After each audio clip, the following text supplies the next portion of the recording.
Bonjour chers auditeurs. Cette leçon est le résumé de la leçon 4 du premier trimestre 2024. Un grand merci à nos abonnés pour leur soutien. Si c'est la première fois que vous regardez cette chaîne, veuillez vous abonner et cliquer sur l'icône du pouce levé pour aimer cette vidéo afin que vous puissiez être averti lorsqu'une nouvelle vidéo est publiée. Le sujet de cette leçon. Le Seigneur entend et délivre.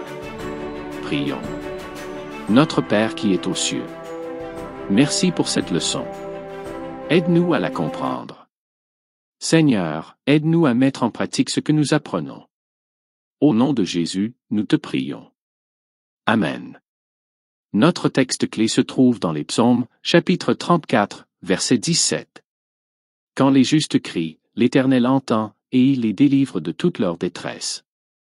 Chers auditeurs, le livre des Psaumes nous dit à plusieurs reprises que le Seigneur est roi. Il a fait les cieux et la terre. C'est lui qui fait marcher tout ce qui existe. Ce même Dieu puissant est aussi notre sauveur personnel. Il veut avoir une relation étroite avec son peuple.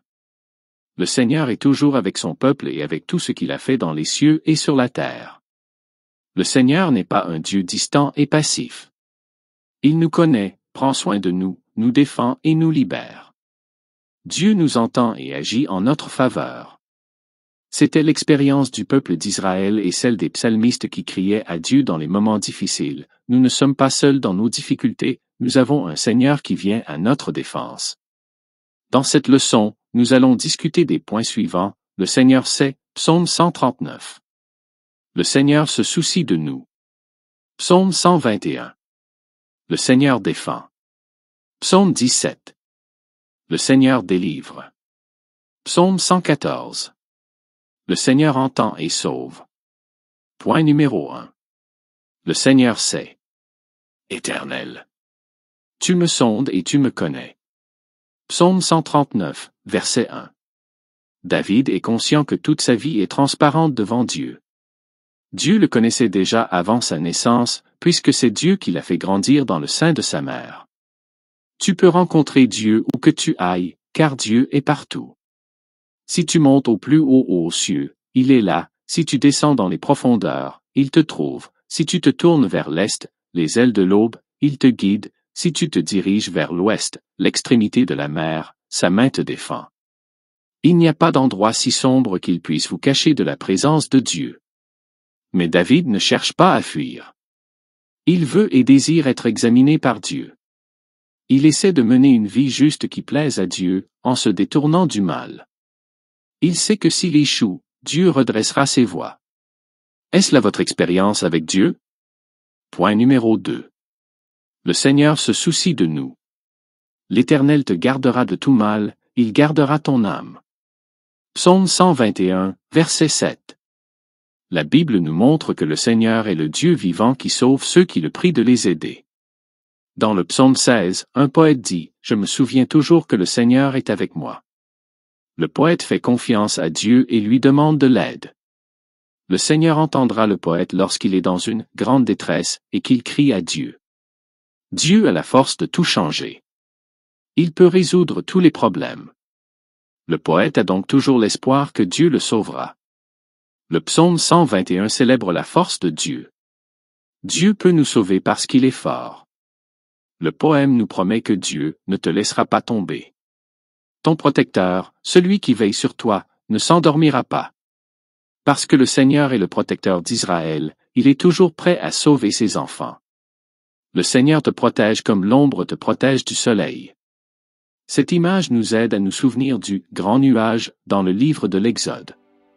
Le Seigneur a utilisé le grand nuage pour conduire son peuple dans le désert jusqu'à la terre promise. De la même manière, le Seigneur continue à conduire son peuple vers la sécurité. Point numéro 3. Le Seigneur défend. Garde-moi comme la prunelle de l'œil, protège-moi, à l'ombre de tes ailes. Psaume 17 verset 8. Confiant dans une vie conforme à ce que Dieu attend de lui, David lui demande d'être son défenseur. Psaume 17, versets 1 à 5. Le psalmiste utilise la métaphore des oiseaux pour nous dire comment Dieu nous défend. Il te couvrira de ses plumes, tu seras en sécurité sous ses ailes. Il utilise également un langage militaire pour nous parler de sa défense active, il sera ton bouclier et ton rempart. Parmi les autres métaphores, citons l'abri, l'ombre, le château, la main droite. Toutes ces métaphores nous parlent de protection et de sécurité. Sans aucun doute, nous avons un Seigneur qui nous défend dans l'adversité. Tournons-nous vers lui. Réfugions-nous à son ombre. Point numéro 4. Le Seigneur libère. La mer le vit et s'enfuit, le Jourdain retourna en arrière. Psaume 114, verset 3.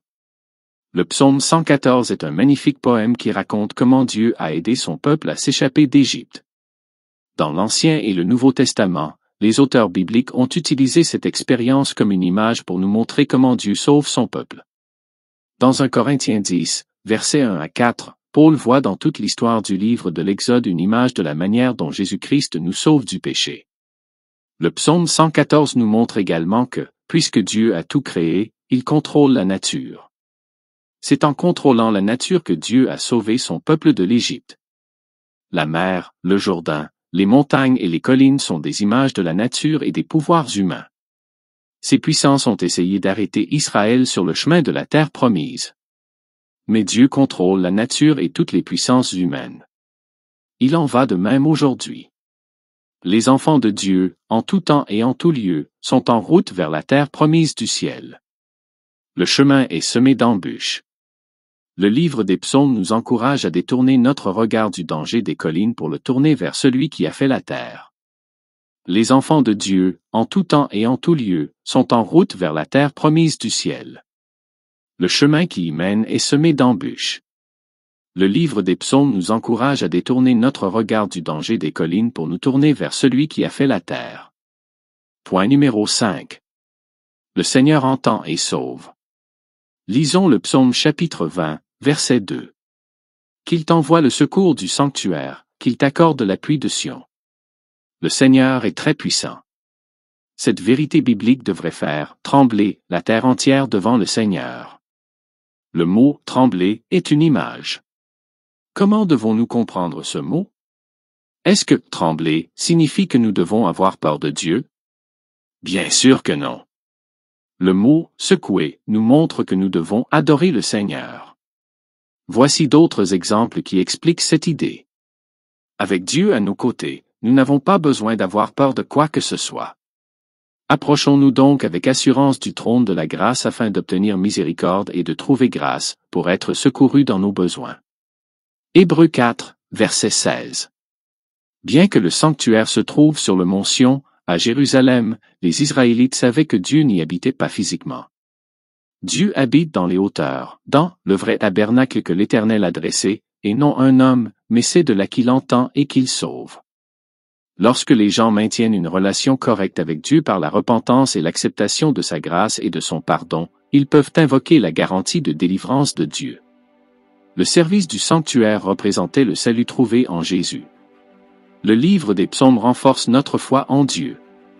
Dieu ne laissera jamais tomber son peuple qui lui confie sa vie. Dieu est leur lieu de sécurité.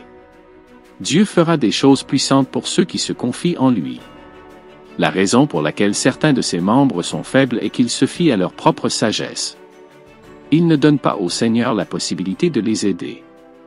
Dieu aidera ses enfants croyants dans toutes les situations d'urgence s'ils lui font pleinement confiance et s'ils lui obéissent avec foi.